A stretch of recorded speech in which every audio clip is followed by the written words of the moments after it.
Buenas, mi nombre es Daniel Domínguez y le hablaré sobre la realidad económica, social y política del país. Panamá sigue idealizando el crecimiento económico de la región, de todo Panamá, en una tasa del 6% anual. Uno de los economistas más convalecientes aquí en Panamá, de más peso, ¿no? El cual es José Soto, que estudia modelo el modelo económico y la evolución económica de este país. Resaltó que entre los años 2003 y 2014 hubo algunos buenos resultados, algún movimiento de actividades, los cuales fueron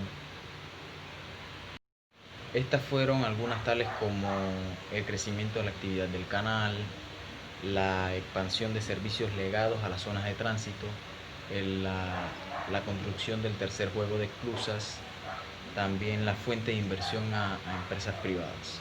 Entonces, lamentablemente, a pesar de todo esto, el doctor José Cosol también pudo observar que la misma favoreció a una parte importante de la economía o de la población económica activa, mejor dicho, dejando por fuera hasta un 40% de trabajadores, los cuales, pues digámoslo así, están ahora trabajando o estaban trabajando informalmente. Quiere decir en un trabajo informal, ¿no? Donde no tienen algo con más seguridad. El modelo económico panameño pone todo su empeño en, en el esfuerzo para el desarrollo de las actividades ligadas a los servicios. Pasamos ahora al desarrollo humano desigual. Aquí en Panamá, claro, ¿no? Panamá es un país que alberga un espectro amplio en multiculturalidad y diversidad poblacional por su carácter de tránsito. Es decir, que como todos sabemos, Panamá es un crisol de razas. O sea, aquí hay muchos extranjeros. Por, por mencionar algunos, serían los venezolanos, colombianos, hay personas de Cuba que vienen a Panamá para seguir a Estados Unidos, otras personas se quedan. Hay personas de todo el mundo, hay hasta de África que a veces en su paso por ir al sueño americano, como decimos por ahí, o escuchamos por ahí, se quedan a vivir en Panamá. Entonces ya, pues, aquí forman su familia, algunos se quedan solos y así. Otro punto es el índice de desarrollo humano. El mismo nos demuestra que en las regiones con más regazo se ubican en las regiones de Boca del Toro, en la comarca Gunayala y Nove Bule. O sea, esto quiere decir que las regiones donde más pobreza hay, donde más falta de economía en esas regiones hay, es en la provincia de Boca del Toro, la comarca Gunayala y la comarca Nove Bule. Viéndolo bien, el país también todavía tiene retos importantes para consigo mismo. O sea, con el país tiene retos importantes. ¿Por qué? Porque todavía falta mucho mejorar las condiciones de salud, las condiciones de educación, las condiciones de la calidad de empleos del país. Es trágico ver cómo personas en un país supuestamente, bueno, supuestamente no, es que es un país de producción, es un país de generar dinero, pero es muy triste ver cómo en este país falta la educación en algunas partes del mismo, falta la calidad de empleo, hay muchas personas desempleadas. Incluso antes de la pandemia estábamos así, la calidad de la educación, que es lo más importante para el futuro del país. Es triste como ver el país decaer en manos de personas que solamente se acuerdan de los votantes, del resto de las personas que los ayudan a estar donde están hoy, cada 4 o 5 años. Usualmente, si no me equivoco, no estoy muy seguro de lo que voy a decir, pero si no me equivoco, las campañas políticas ahora se hacen 3 meses antes, 4 meses antes, 2 meses antes, para tratar de no malgastar tanto dinero, ¿no? Pero antes lo hacían hasta un año antes. Antes hacían hasta 8 meses antes, iban haciendo campañas políticas, engañando a las personas, la mayoría, no son todos, no me gusta generalizar, engañando a las personas y pues a la final cuando llegan allá arriba, pocos son los que se acuerdan de dónde vienen o quiénes los ayudaron. Buenas noches, profesor y queridos compañeros. En la sociedad de consumo actual existen tres grandes clases sociales, distinguidas por su poder adquisitivo y su rol dentro de las dinámicas financieras y productivas del capitalismo. A grandes rasgos hablaremos de clase alta, clase media y clase baja. La clase alta es la más poderosa y acumula el mayor porcentaje del poderío económico, entre ellas las propiedades, empresas, capitales nacionales e internacionales, pues son herederos de familias adineradas, son los que obtienen las mejores educación y las mejores oportunidades. Además, pues tienen una influencia muy destacada en la política y la conducción de las sociedades. Si hablamos de la clase media, sus límites son difusos. Aquí podemos agrupar a los trabajadores profesionales, los grandes comerciantes, eh, propietarios, pequeños propietarios, pues que aspiran a incrementar su estatus y diferenciarse de la clase baja. Suelen clasificarse en clase media baja, clase media y clase media alta, pues según sus ingresos. Y pues por último está la clase baja, que es la clase obrera, la clase desposeída, la clase trabajadora, pues no poseen propiedades y necesitan trabajar el día a día para subsistir. Además que pues tienen una pésima educación y no tienen un buen desarrollo personal. Pues en pocas palabras es la que llamamos los pobres.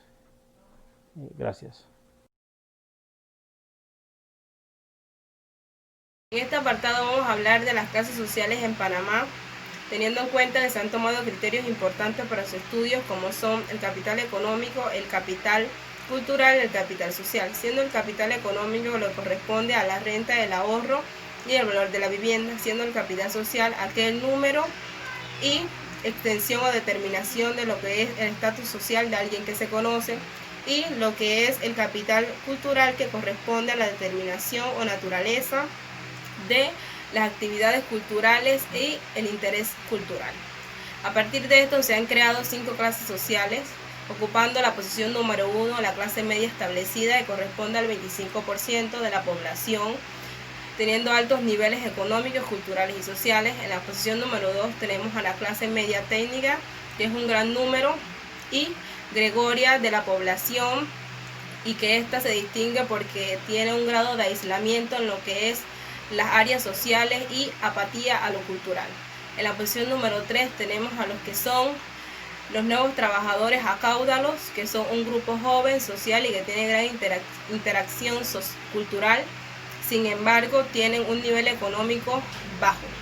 Tenemos en la posición número 4 lo que son los trabajadores tradicionales, que no se pueden clasificar como desfavorecidos debido a que tienen casas con altos costos por su avanzada edad, ya que tienen o que corresponden a la edad entre los 66 años. Tenemos en última posición o en la posición número 5 a lo que son los trabajadores emergentes, que son una clase joven que se clasifican en lo que son el área urbano, y además de esto tienen un alto nivel en lo que es la pobreza, pero tienen gran enriquecimiento en lo que son las áreas sociales y culturales.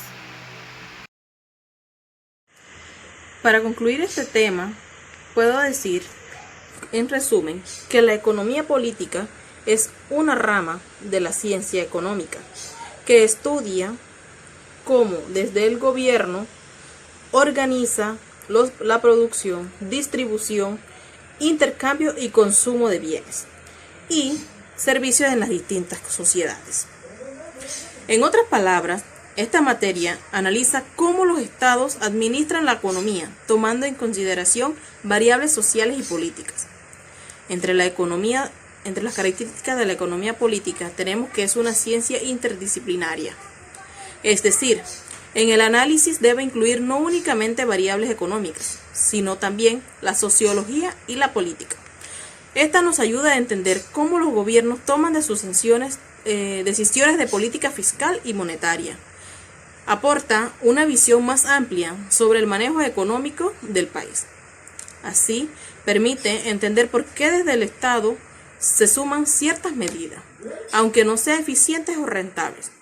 Este es un enfoque histórico, tomando las corrientes de procesamiento precedentes para determinar en qué se ha podido fallar o aceptar. Se puede decir que la economía política surgió como mercantilismo en la época del siglo XVI. Dicha doctrina postulaba que los países eran más ricos conforme acumulaban la mayor cantidad de piedras preciosas. Por esa razón, se postulaba que las naciones debían lograr una balanza comercial. Luego, así, a finales del siglo XVII, nació la fisiocracia, que esta resulta como respuesta al mercantilismo, afirmando que la naturaleza, particularmente la agricultura, era la fuente de riqueza, que es lo que se debería tomar en cuenta. Posteriormente, apareció el señor Adam Smith, en el siglo XVIII, quien se centró en el trabajo humano como la fuente de la riqueza. Su recomendación era que de manera individual su propio beneficio era económico y que en las líneas generales que el Estado dejara a los agentes debía perseguir a lo que era entonces su propio beneficio. Desde ese modo el colectivo también alcanzaría la mejor situación posible. A este periodo se le denomina entonces lo que es la economía política clásica. Cuando hablamos de Panamá y sus clases sociales, Panamá es uno de los países étnicamente más diversos del mundo. Su población está compuesta por mestizos, mulatos, negros, blancos, indígenas y diversos orígenes nacionales.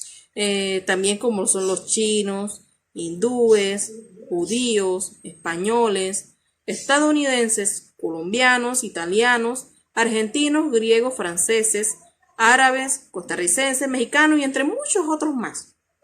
Hasta principios del siglo XX, la sociedad de Panamá estaba dividida en clase alta y baja. Pero desde la época de 1970, el país ha logrado crear predominantes clases medias. Sin embargo, en Panamá sigue lo que es la pobreza y la desigualdad social. La estructura social en Panamá se caracteriza históricamente por una marcada división de clases sociales, con ribetes de discriminación étnica y racial. Por un lado, una clase dominante que controla las actividades comerciales y de servicios internacionales. Por el otro, un grupo o conjunto de clases subordinadas, donde predomina una masa de trabajadores informales. Entre las clases subordinadas que estoy mencionando, hay trabajadores asalariados. Hay concentrados en los sectores privado y público, cuya vanguardia organiza lo que es un papel significativo en los procesos sociales durante la segunda mitad del siglo XX. También existen panameños o pequeños productores agrícolas muy empobrecidos, que incluye a lo que son los pueblos indígenas. En términos sociales, el empobrecimiento del país se traduce en un poder administrativo decreciente. Los servicios de salud se han vuelto inaccesibles para un sector mayoritario de la población. Los últimos gobiernos, o en gran parte la mayoría, han disminuido lo que son los servicios de salud por considerarlos así demasiado generosos. Servicios de salud pública como la vacunación de toda la población infantil han sido relegados y reemplazados por mecanismos privatizados. Los problemas del sector salud se extienden al sector educación. El cierre de escuelas públicas en áreas rurales se está mayorizando y cada vez los establecimientos multigrados son mayores. Los recursos disponibles para el sistema educativo también decrecen anualmente. La educación superior puede ser acorralado por políticas de ajuste que afectan los presupuestos de las universidades públicas, que es lo que estamos viendo ahorita mismo. Los subsidios alimenticios, así como los créditos para los sectores productivos, han sido eliminados, creando más pobreza en sectores antes considerados parte de la reaparición de las enfermedades. De reaparición de enfermedades erradicadas como era la malaria y el polio. Asimismo, el analfabetismo funcional ha aumentado, tanto en áreas rurales como urbanas.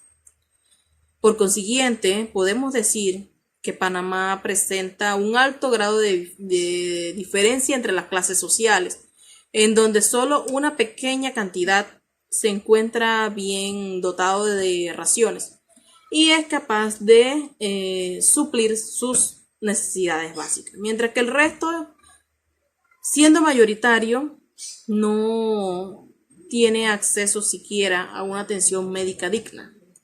Todo esto siendo por la mala distribución de bienes que presenta nuestro país. Muchas gracias.